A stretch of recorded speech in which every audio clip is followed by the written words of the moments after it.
బంగారం ధరలు all time record స్థాయికి చేరుకున్నాయి. గత 4 రోజుల నుంచి పెరుగుతున్న బంగారం ధరలను చూసి సామాన్యులు గోల్డ్ షాపుల వైపు చూడడమే మానేశారు.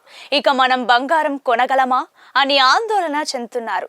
డబ్బు ఉన్నవారు ఇప్పుడే కొనిపెట్టుకుంటే మంచిదని, భవిష్యత్తులో మరింత పెరిగే అవకాశం ఉందనే ఆలోచనలో ఉన్నారు. ఇక 24 క్యారెట్ల తురం బంగారం ధర ప్రస్తుతం 96,000 రూపాయలకు చేరింది. ఇదే స్పీడ్ కొనసాగితే మరికొన్ని రోజుల్లో బంగారం ధరలు లక్షకు చేరే అవకాశం ఉందని అంచనా వేస్తున్నారు. మరి దేశంలోని ప్రధాన నగరాల్లో బంగారం, వెండి ధరలు ఎలా ఉన్నాయో తెలుసుకోండి. హైదరాబాద్ లో 22 క్యారెట్ల బంగారం ధర 87,690 రూపాయలు ఉండగా 24 క్యారెట్ల ధర 95,660 రూపాయలుగా ఉంది. విశాఖపట్నం, విజయవాడ నగరాల్లో ఇవే ధరలు కొనసాగుతున్నాయి.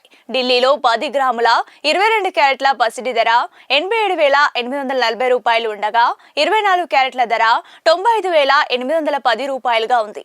బంగారంతో పాటు వెండి రేట్ సైతం భారీగా పెరుగుతున్న సంగతి తెలిసిందే. ప్రస్తుతం హైదరాబాద్ మార్కెట్లో కిలో వెండి ధర 1,10,000 రూపాయల వద్ద స్థిరంగా కొనసాగుతోంది.